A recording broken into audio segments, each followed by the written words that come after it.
le tri par taille et par forme des emballages et papiers. Au début de la chaîne de tri, les emballages et papiers sont déposés tous ensemble sur des tapis.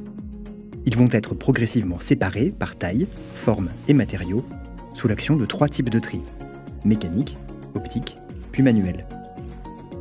Le tri par taille est la première étape.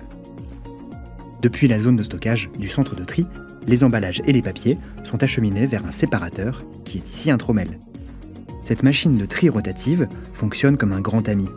Les déchets, en fonction de leur taille, tombent dans des ouvertures de calibres différents. À la sortie du trommel, ils sont séparés dans des flux distincts. Les plus petits d'entre eux, appelés fines, sont traités à part, car ils peuvent contenir des poussières ou petits objets piquants présentant des risques pour les agents opérateurs. Dans certains cas, les petits aluminiums, comme les capsules de café ou les emballages de fromage frais, peuvent être extraits pour être recyclés. Les déchets les plus volumineux sont dirigés vers une ligne de tri manuelle. Les gros cartons, bidons ou grands films plastiques y sont extraits pour être ensuite compactés et mis en balle pour le recyclage. On peut également retrouver des erreurs de tri, comme des câbles ou les bandes magnétiques des cassettes vidéo ou audio qui peuvent entraver le fonctionnement des machines.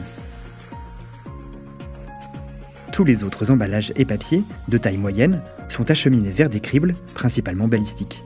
Ces machines de tri mécaniques permettent de séparer les déchets en fonction de leur forme. Comme ils sont de forme creuse, les canettes, boîtes de conserve, bouteilles, pots et barquettes rebondissent et descendent sur la surface inclinée où ces emballages sont rassemblés. Comme ils sont plats, les journaux, magazines, cartons et plastiques souples, comme les films, restent plaqués et remontent. Une fois cette séparation effectuée entre les corps creux et les corps plats, la prochaine étape sera la séparation par tri optique des emballages et papiers pour les regrouper par type de matériaux.